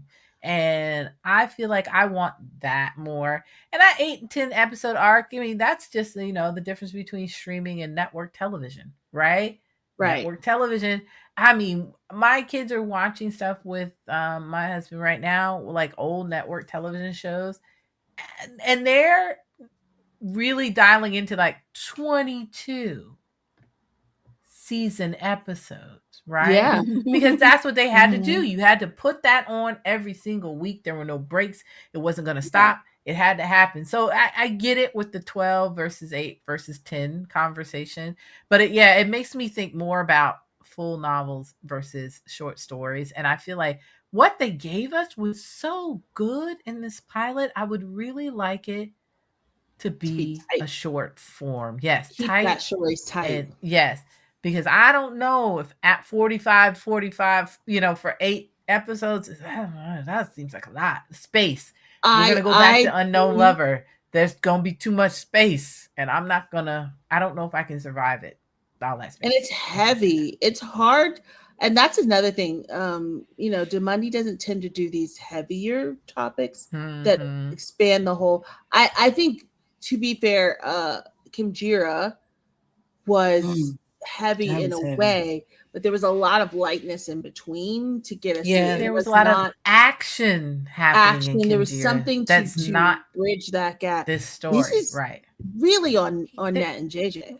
This is it's on NetJJ vehicle. They're wandering around Japan doing stuff. Do you know what I'm saying? There's no underlying storyline or action-oriented thing that's happening other than the portrait of this relationship. I feel like it needs to be tight. It needs to be shortened, and it doesn't need to linger too long. I feel like there's going to be a lovely story there if they just tighten it up. Go ahead, Ami. I was just going to say that we were saying the other series that's similar to that kind of style is the ThomasKong one, and I was just thinking that they picked the perfect two pairs to me to be able to handle this kind of story. That it's on them to drive that story. And I don't know if I knew that they were capable of that before Love Upon a Time, but I know it now. True. I totally I know it now. Handle this. Once we got through that, I can't wait. Past the third episode. Past the third episode of Love Upon a Time. If you haven't watched it, keep going to the third episode. Then you'll see what these two can do. Yeah, he'll stop running with his arms full out like Naruto, and then you'll be good. You'll be good. I think this is the one that has. It's either this one or Friend Benefit. Not Friend Benefit, or the ThomasKong one that Unknown Lover. Yeah, that has the production company that is I guess I turned off. Well, I mean, good for me, the AI portion of my Google, because it's not coming up anymore. But I believe this is Paraby, the production company. Oh, okay. Yeah. This is they've done a lot of really. I believe this is the one. If I'm wrong, you guys correct me. That has the very well known, very good production company. My only thing is I just don't know. This story is adapted from a web novel, so it's another adaptation. I just don't. Yeah. I don't. This is a heavy story, heavy stuff. If you make it linger like this, is a lot, right? So, right. I think, and I don't.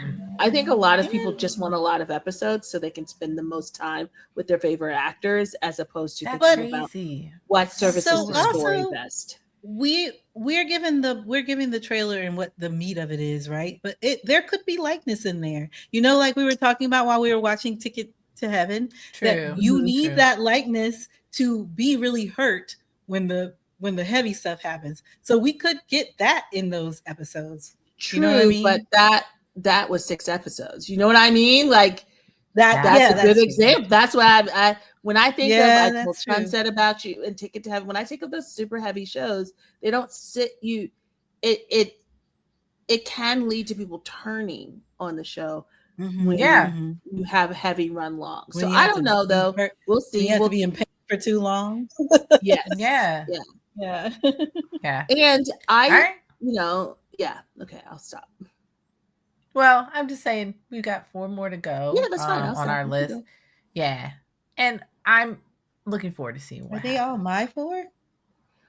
Now, friend benefit.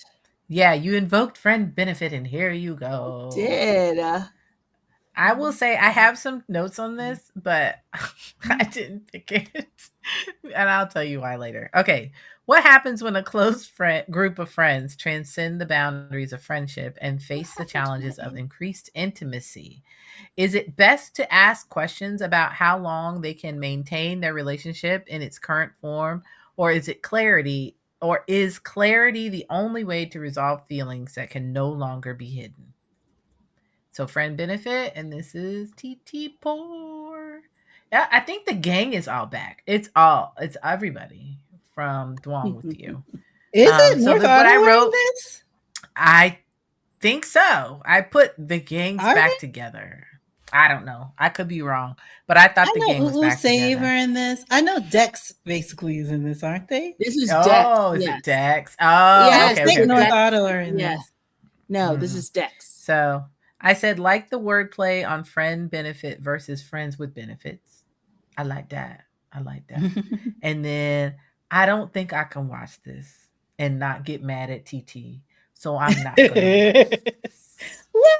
No. Oh, you're not gonna watch it? It's so That's funny because crazy. when I was watching it, all I could hear was Nikki going, the dichotomy, because TT Dichotomy. is because you talking about you know what? I kept saying dichotomy, but it was duality that I should have been saying because it's a duality. Yes. Because his character in Dwang would go from this sweet, innocent, and then he just switch on a dime, and this is that switch person. This character is that. Yes. That other guy. Here's the thing. I'm not saying I won't watch it. Will I say it? Here's the thing. Do I want to be pissed off at TT's character? No, I don't. I don't. And I do feel like because of the way they set this trailer up, in the way that they've displayed his longing, his yearning in that situation, TT gonna make me mad. And I don't want to be mad at TT. I like TT. Because so in that trailer, maybe, I don't know. In that trailer, he seems to act like he doesn't understand what's going down. Yeah. And I don't believe that to be true. I just don't. Go ahead, Kelly. So my first thought, and a lot of people who watch Theory of Love, their first thought was Theory of Love. This very much feels like Theory of Love. Somebody pointed out something that helped me kind of separate the two, and that is that TT's character in this is not confused about his sexuality, where in Theory of Love, it was he had never, part of the problem is he'd never even been in a relationship or attracted to men.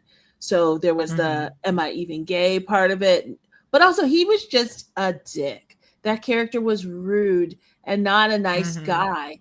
Like, I didn't know why the other one was in love with him personally. Right. I didn't understand it. And one of my biggest complaints about Theory of Love was they kept him mean too long. And at the point of the time where I understood how I was supposed to feel. I understood what the story was telling me to feel. But at that point, I was so mad, it was very hard for me to lock into the love portion. Yeah. So that is one of my fears when you do stories like this. But also, I don't see, from the trailer to me, TT's character was not a jerk. He's not a dig. He was just he's not a dig. No. But it also felt like that weaponized incompetence to what you're saying. Yes. That part. That's the part. Yes. When you think about the coda at the end where he's like, he's reading off like, these are the things that a friend should do. And he's like, but we do this all the time.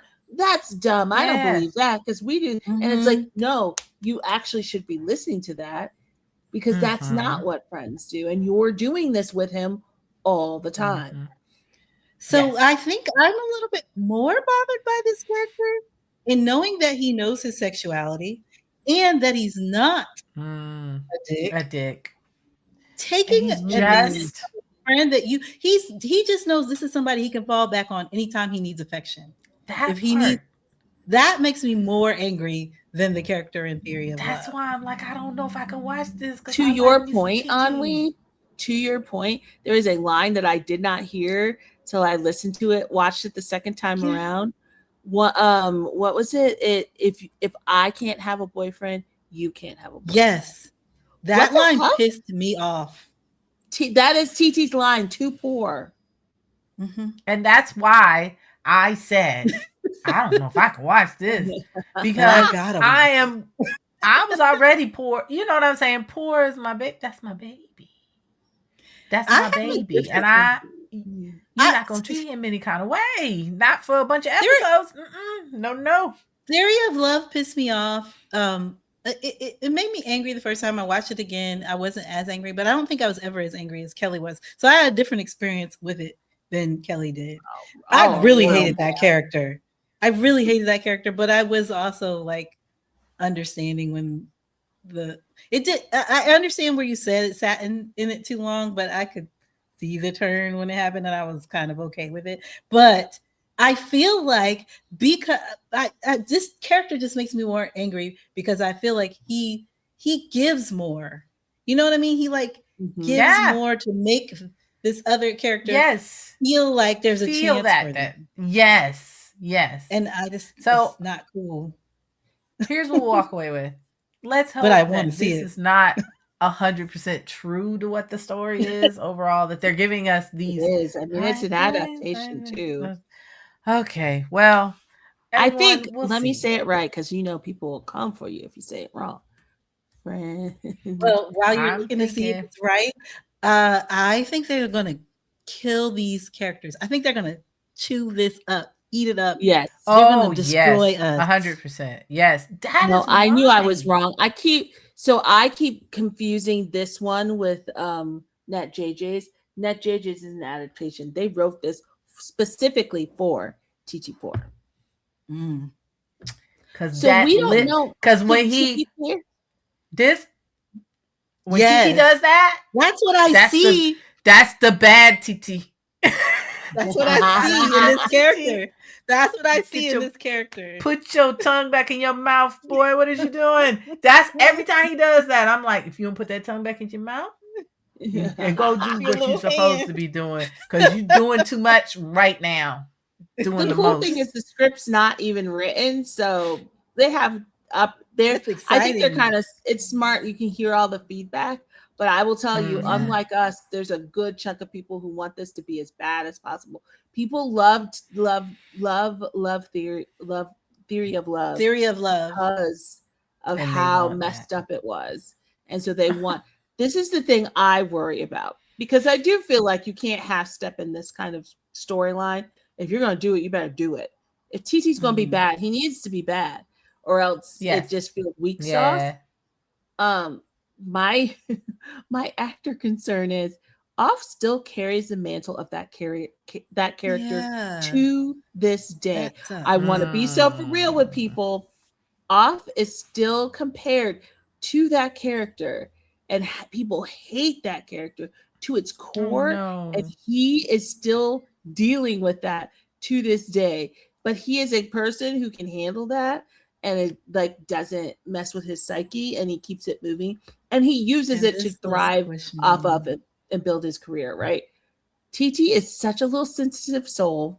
He's checking in with us weekly to see how we're feeling. Oh, we're dwang with you.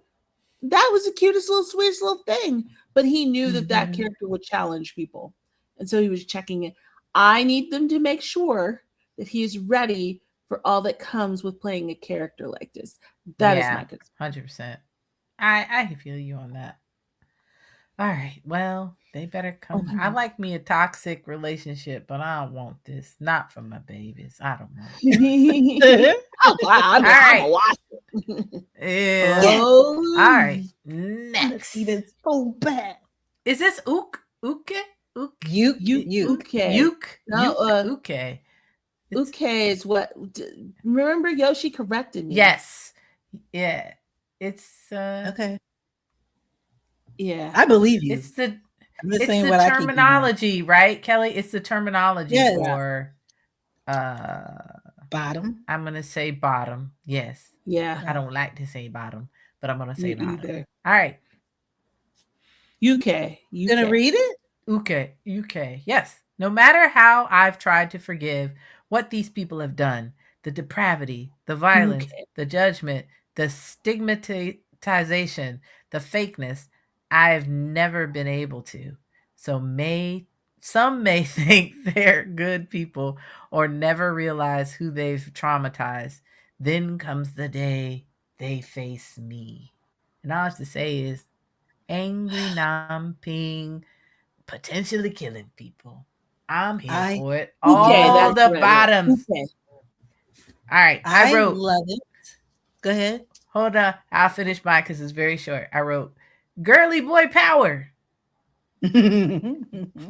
There needs to be more story. I am down for whatever is about to pop off. That's my feelings of the whole thing. Because I think this didn't have a lot of story backing it up. Even the description is very much like a feeling. This But is I one of get the it. I original understand. scripts. Yeah. All right. I understand what's going to happen, though. Go ahead, Awi. Sorry. Okay, I said I am very bothered by how people talk about more feminine presenting men as if they are forced to present in a certain way or the negativity around the way they live in their own skin. And a show about all of them getting their revenge on those who have wronged them is perfection to me. I really Yes. want to see crazy, scary Namping and anything with Ohm in it. Even That's that where I'm at. face. That I, even the face that he's giving in that shot, Kelly. I'm sorry. Yes, Just I mean, I feel like yes. I'm Kang with a side eye. Like I don't know how Kang survives that. Actually, every time Namping gives him that side eye, I feel like I would just be like, and fold and just be done with living. But anyway, Kelly, I'm sorry. Go ahead. when I wish I had rewatched what I said in my reaction because it was off the cuff.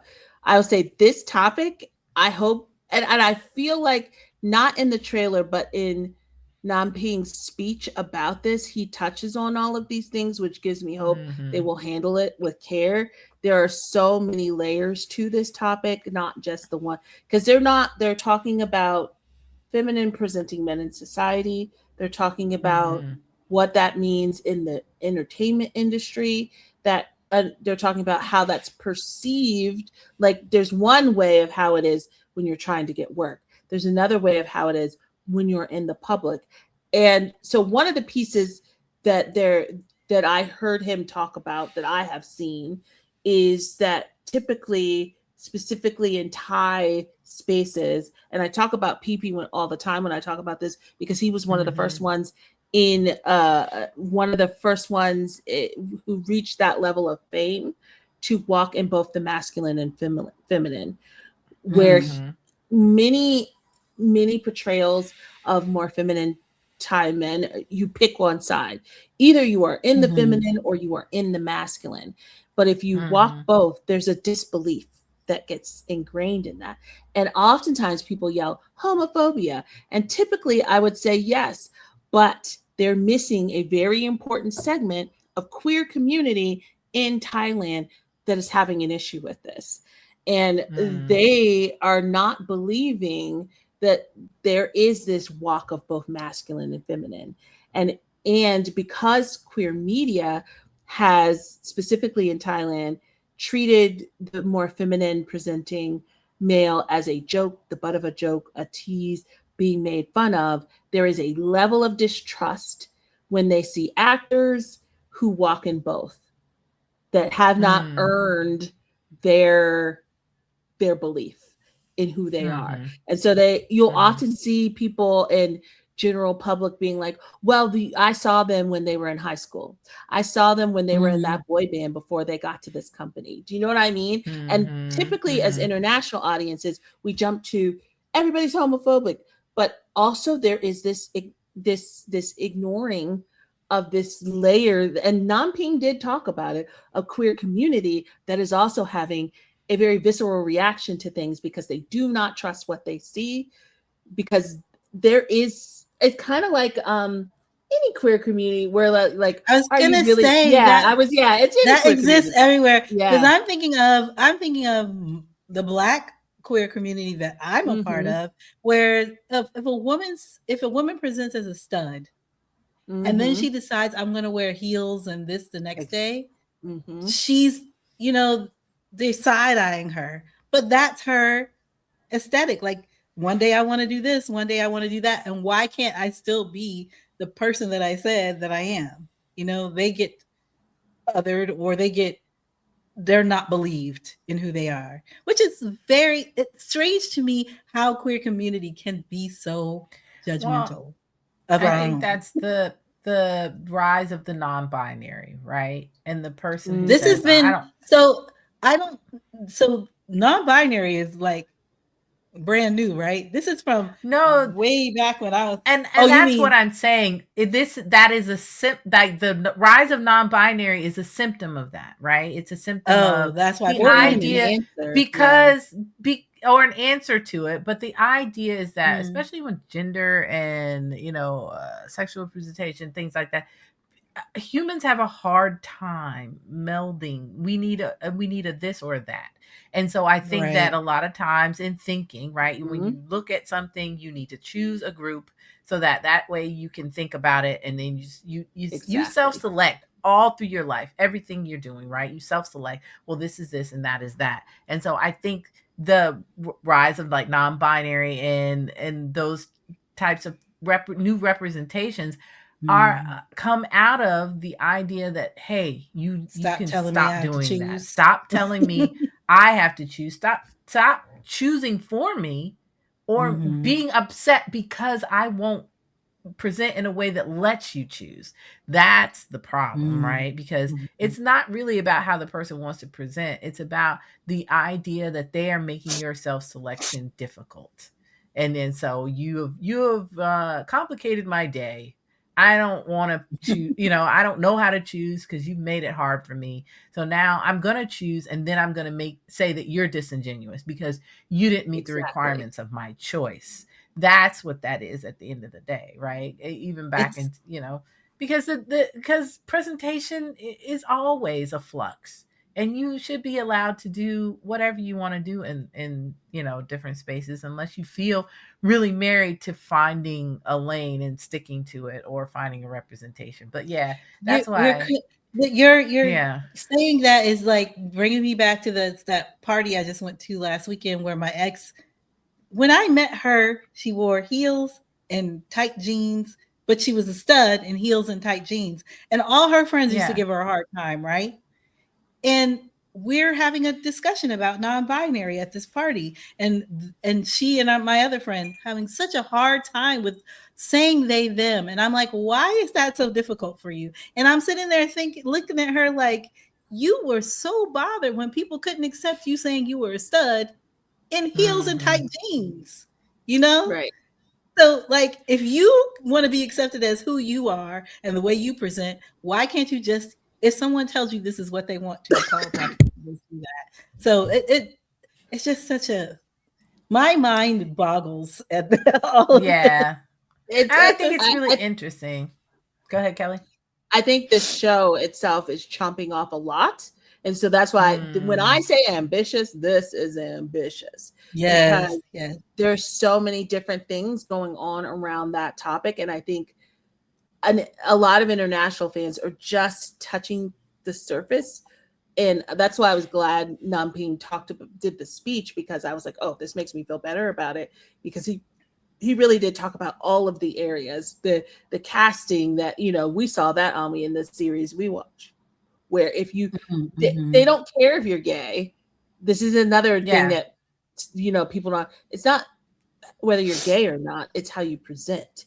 if you're too, Mhm. you can be, very, very gay and present more masculine, and that's fine. The idea that masculinity defines sexuality, I also need us to pump the brakes on, because that happens too, but that's another topic for another day. But too feminine does not necessarily mean that they're worried about you looking too gay. They just don't want you to be as feminine in the series. And then the abuse that many people go through, whether it be in their personal life, like we saw them yelling and bullying them in school, which we've heard many of the actors talk about how they were bullied growing up, and then also how they're taken advantage of by people with money and power, like industry people. So it's a lot to take on, and then you're a serial killer kind of. It's kind of got that Dexter vibe of like, I will kill you. It is very much Dexter to me. I'm still confused if Namping's character is actually a real person or interesting. Or I didn't have like that a shared. Because he's everywhere. You're right. I was like, how did he get to? Why does he know all these people? How does he get to all these places? Is he a and shared he's just anger? Existing in that room? Is he existing in that room? You know what I'm saying? Is he going to be a shared fever dream, like that kind of thing? That was more what. Or is he that thought in the back of their head? Yes, or is he just that motivation? So it's interesting. I want to see how it plays out. He doesn't play as a real person to me. Okay. Yeah. I just also want to point out this cast is what makes me want Otto. Oh, Kim, yeah. I don't know Plustor. I don't know that one. Me either. I don't know what that is. Me either. But those folks together, I need to see. That's a great cast. I just want to see their interviews. Good. Yay! Next up, passenger seat number X. A flight attendant is forced to confront his ex-lover, who has returned as his new boss at the airline. Amidst a nostalgic atmosphere that brings back memories of their past relationship, a new chapter in their love story begins anew on this flight. Can I say I was giggling because I finally got it? I was like, oh, number X, because he's your ex. Because I was I don't understand that. I don't understand that title. I was like, why wouldn't you give the passenger seat a number? X what? Now I get it. All right, my thoughts, because they were very short. Everyone loves NuNew. Everyone in this loves NuNew's character. They were like, bananas. Yes. In the show. Yeah, they were like this. You're the best. And then old love that meets again, mostly from NuNew's character's perspective. You didn't get a lot of what Z's character's perspective was, I feel like, in that trailer. Not much. I don't remember it that way. And then and then I was like, those rings, I needed a little more opulence on those rings. They looked a little But they were in college. Yeah, I don't think they were supposed to be. I don't think that would make sense for who they were at that time. That's my quibble. I can have a quibble. You can. I know they look like chain link from like a chain link fence. If you had given me that, I'd have been like this. I would have been like this. I don't need that right now. How about you go pay for? You save that money. No, I'll be for real. Come on back to me later on. You say that. The first little ring I got from a girl in college that we were engaged was much nicer than the next little ring I got from a chick who was high level in the military, because she didn't want nobody to know we were engaged. So I understand. Makes sense. See, it was given a little bit of that. I think that was part of the problem. Hide away, because that is a lot of rings. It was given a little bit of that. She got a lot of rings. We ain't gonna talk about that today because we're running out of time. But she got a lot of rings. All right, I'm gonna let y'all go in because that's ZeeNuNew, and that's you have something, Kelly? Okay. Is it on your list? I like the fact that they are playing somebody in a relationship that is established. We've only ever seen them falling in love from the beginning. That's true. We get to see them in an established relationship, have that relationship in, and watching them now rebuild. We usually just see them in where Nune's a college student, and although this starts in college, it does not spend time in college. He gets to be a working professional. We get to see Z outside of the stoic, quiet role, because this character feels like it's little more life in it. He's a CEO. He has responsibilities to his family, but he's playful. We get to see a playful side of him, I think. And I don't know, this role just feels more like a regular guy as opposed to these very regal roles that he's been cast in. Where we talked about with June, where it's always like this same sort of casting where they're not allowed the archetype. to have. Yes. That's why I was excited for Kang too in his role, that he gets to have range. This is allowing he's some two range. different. Yeah, because Kang is he's two different people. He gets to be the nerdy guy and then the actor. So in this, I'm excited for the opportunity because I've seen Z in like comedies and stuff, and he's hella funny, and he doesn't always get to show us all of that range. That's true. So I was happy about that. Max is getting to do that too in Your Third. Who knew? Yeah. This is where Yoshi's top bottom theory of where tops can't eat desserts and it drives him insane. This idea, if you think about it, that when it's always somebody being like, "Oh, do you want to try this cake?" "Oh, I don't eat sweets." It's this very weird thing that kind of makes organic. me think That's a cupcake. Cupcake, yep. It's old-fashioned cupcake. Something old-fashioned cupcake. Yep. Yeah, that idea Japanese, that men don't eat sweets, masculine men can't eat something sugary. Like what?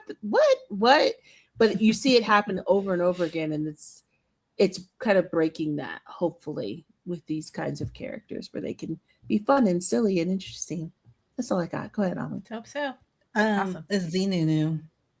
That's it. But also, I love the fact that Nune is openly gay.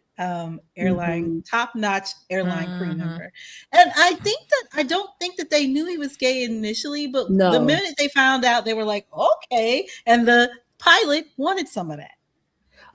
He gets his third interest too. So that also is appealing to me, that there's jealousy, because I enjoy jealousy in a story. That's fun for me. So I can't wait for that little part. I love the name of the airline being Silver Lining. I thought that was cute. Oh, it is sweet. And I just that's it. It's ZeeNuNew. I gotta see it because it's them. I hear you. All the things you all said. I love the fact that they are playing adults, and that they're both playing adults, and that Z's not so rigid in this role. It just looks fun and sweet, and I'm looking forward to it. Very good stuff. Awesome. Okay, last one of the podcast. My pick. I don't know who else picked this. Nobody. Oh, I definitely picked this. It's a musical. I picked this. It is it a musical? It's kind of musical. It's got music. Yeah, we'll say that. I wasn't. What do you say? Is it? They sing that song, but I don't know. This was an interesting. It's based around music industry and stuff. I feel like it's going to be a musical, but I just don't know that it was not marketed as a musical. We have seen musicals marketed as musicals. So my merman, when a merman decides to ascend to the human world to pursue his dream of becoming a famous artist, his search for a lost pearl leads him to a new partner who changes his life. Follow their journey as they pursue their dream filled with obstacles and music. All right, what were you going to say, Ami? You can go ahead. I was just going to say it might be a musical in the way that, to me, Gemini 4th shows can be musicals. I was going to say that. High School President. Yeah. Where the songs fit into what's happening. Not that they're breaking out in song, but the songs are part of the storyline. Right, a Yeah. storyline. All right, first thing I wrote was musical question mark, exclamation point. And then I wrote Merman, question mark, exclamation point. And then I wrote Pung as a merman, I'm sad. That got me. You put Pung in there and I'm in. Yeah. Then I said, I think he low key siren songing Thune. That's what First One's character did. He was siren songing him. And then I said, Merman sex pest. I don't know where that came from. I don't recall that part. There was a sex pest part. Hey, believe me, I wrote it down, so it must be true. Sure. And then I wrote brotherly misunderstanding. Because the whole brother. Is that really his brother? Or that guy just looks like him? Because he keeps saying he's his brother everywhere. Ton. He keeps showing that guy off everywhere, saying it's his brother. What, in real life? Yeah, he said it on his TikToks a bunch of times. Oh, I don't. Okay, I don't think that's his brother. He does look like he could be his brother. They have different last names. Okay. Maybe there's somebody else They're not is brothers. his brother. I don't know. Whoever it is looks like him. So I was like, all I'll say is I like this. It looked a little light, a little fluffy. And I was like, I'll do it. It was one of those ones where I'm like, I'll do it. I'll do it anyways. Like I don't think I need it to be like a solid underpinnings of story or anything like that. Just let Pung sing a few times in his merman costume and I'm good. I want some more Pung. So I'll go there. That's what I want. I want some more LatteKim. Yes, and we didn't do theirs. We didn't say theirs, but I really, really want theirs. Is it their show? Yeah. No, it's North Otto's show. They don't North have Otto's show. Yeah. It's North Otto's show that I really, really want, but I didn't get to. I could only pick so many. So, but yeah, I really love that LatteKim is in this. I got feelings of Little Mermaid, Splash, and a little bit. The whole need for the kiss kept making me think of the Barcode Ken series. Like I gotta get a kiss. Yeah, so funny. I think that is very kiss me, remember. I think that Barcode chasing after Ken for a kiss. Also, that is adorable. And First One chasing after Ton for a kiss is very, very cute to me. Yes, that's what I meant by merman sex pest, because he does it in a way that he looks like a sex pest because Toon's I don't even know the word sex. Where did you get that? Is that a common term? Yes. I'm so sorry. I don't know. We're sex such a different world from you. Yeah, you really are. We don't know. No, I'm sure there are people who are. Yeah. Oh, the word sex pest? Yeah. I think it's there's British connotations to it. So British. I think if you watch some British television programs, you don't think? Why did you think we would know that? I didn't think you would know. Okay, I learn new things from you every day. You wrote down your thoughts. Thank you. Yes. It's fine. It's so fine. Nothing to do with any of you. It's fine. If I said merman sex pest, that's what I meant. Sure. And that's what I meant. And now I know. First One looked like he was being, because First One looked inappropriate a lot of times in that trailer. And he wasn't being inappropriate. He just needed his pearl back. And so it looked like he was trying to do things to that man really didn't want him to do. And to be fair, Thun's character was like, what are you doing? Why are you doing that? Stop doing that. And he's so good at looking disturbed. Yeah. It's very good at disturbed. I don't know. He was like, oh, no, you. Like that, you keep trying to stick your mouth on me. Please stop. That's what I meant by merman sex pest. And I love the desire to save all the seafood. That was oh Lord, that is a term from South Wales, Newcastle in the 1920s. Okay, has anybody not watched old school BBC murder mysteries, cozy murder mysteries? I do. Thank you. Thank you very much. I don't remember that, but I do. I have not. I don't know why you. so What good. you should be asking yourself is, have you watched enough old school cozy British murder mysteries? Because you don't Have know. I haven't watched watched any. enough? Them's I haven't fighting watched Why don't words. you? Why don't you know what sex pest means? I'm so sorry. Okay, just saying. I'm just saying. I'm mad Kelly looked it up, but anyway, I y'all was glad act like she I looked just it up. made up Thank things. you. Thank you. I didn't. It's not that I didn't believe you. I was just really curious at the etymology. She wanted to know where it came from. Of the word. Well, there you go. All right. Yay, we got Yay! We did Oh, it. Jesus. The We name got of to the. I don't know close the this name thing of the That's North last Otto one. one. If we could have had more, North Otto one was on my list. But we can't because it's We late. can't. We got. It's to really end late. this. And we got Oh, to yeah. end this. Oh my All right. God! To eat. You have to late. eat. I have to eat too. I haven't eaten my dinner. Yeah. But my husband made it and it's delicious. I have a If you ever schedule, get the people. opportunity to air fry an entire, like a whole chicken, do it. It's I delicious. did do it. I've done it I several did that. times. Delicious. Yeah. Delicious. Marinated that sucker. I'm gonna go down there and have me a good time with that. I have All right. rotisserie chicken. So thank you for everyone for watching What My Sister Said. What? Please wait. What? Oh, we didn't do our joy. That's why I'm Oh like, my let's God. go. We gotta do our favorite things. Come on, of the host. week. Okay, I'm You gonna go start first. because it's my thing. Why is the music playing? It's not. Is it me? It's not. It's not. Then why? No. What's playing for me? I don't know. Something just happened. Oh no! All right, hold on a second. Something's going you on end in my it? ears. No, It's not. I'm It's hearing. fine. I know. I'm hearing something else. Sorry. You you go. probably while have you something figure else. that out. You go. Yes, I Uh, have something else. I up. don't have a joy yet, though. Oh no! You don't. Neither do I usually am prepared. Okay, my joy. Okay, here's my joy. It actually makes me kind of sad. I did it. Okay. The end of Forever You. Aw.